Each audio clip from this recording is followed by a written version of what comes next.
pals and non-binary pals, GM Potter here, and today we will be going over Red, White, and Royal Blue by Casey McQuiston. The tagline on the front of the book is "True love isn't always diplomatic." Was one of those TikTok made me buy it kind of things where I saw a TikTok talking about how good it was. They didn't get into any spoilers or anything about the plot, just if you love romance and you're queer, go read this book. So I did, and I fell in love with it. It is so good. I don't understand why there are people out there who don't love this book.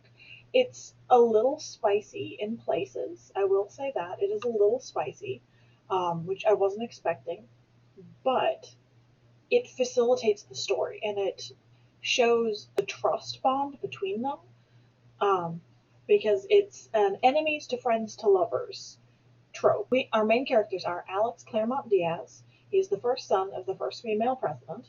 And then we have Henry, the Crown Prince of England.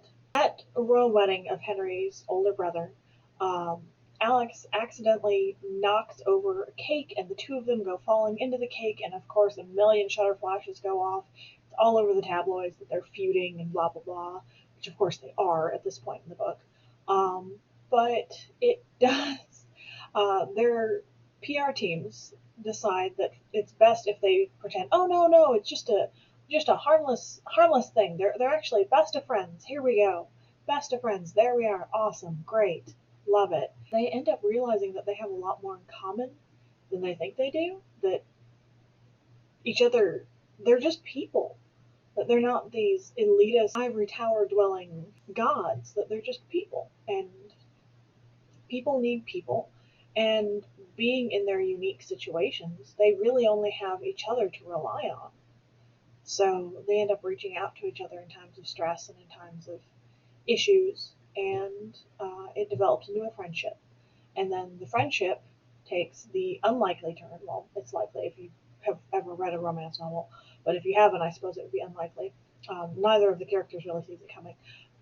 Turn to lovers, and then the PR nightmare when they're both publicly outed before they're ready, which is something that is despicable. It doesn't matter who someone is, as long as the people that they are with are adults, it's their business and nobody else's. Like, it really doesn't matter. Like, as long as everyone is enthusiastically consenting, children cannot consent. As long as everyone is enthusiastically consenting, then it's really nobody else's damn business. And I do mean everyone involved. So if someone has another partner, that other partner should be involved because they made a commitment.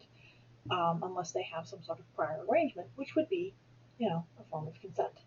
At two different points in the book, I cried, and I wanted to cheer at the ending. The ending is so perfect. Like, I thought the ending, it's a little expected, and then it goes 2 pages more, and it's unexpected again.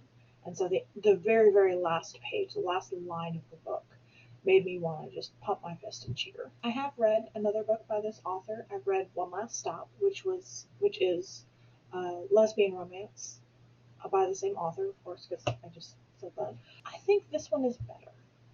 Like, One Last Stop is great, and it made me feel things and examine things in myself.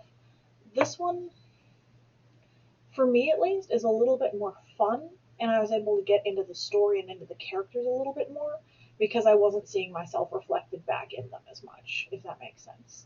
Like, there's just, in Red, White, and Royal Blue, there's just enough neutral mask that I can project myself onto the characters while I'm reading, without having to sit there when I close the book, or turn off the audiobook in this case, and think, wait, does this mean something that I've been thinking this? Does this mean something? Does that mean something? So, which there was a little bit too much of that, for me at least, in One Last Stop. It was good. I would give that one 4 stars, so extra bonus review. 4 stars for One Last Stop. Red, White, and Royal Blue is 5 stars and deserves all the praise. Casey McQuiston, please go give them some love. The book is phenomenal. Have you read this one? Have you read One Last Stop? How did you think one compared to the other? Let me know down in the comments below, and don't forget to like, share, and subscribe, and I will see you in the next one. Bye!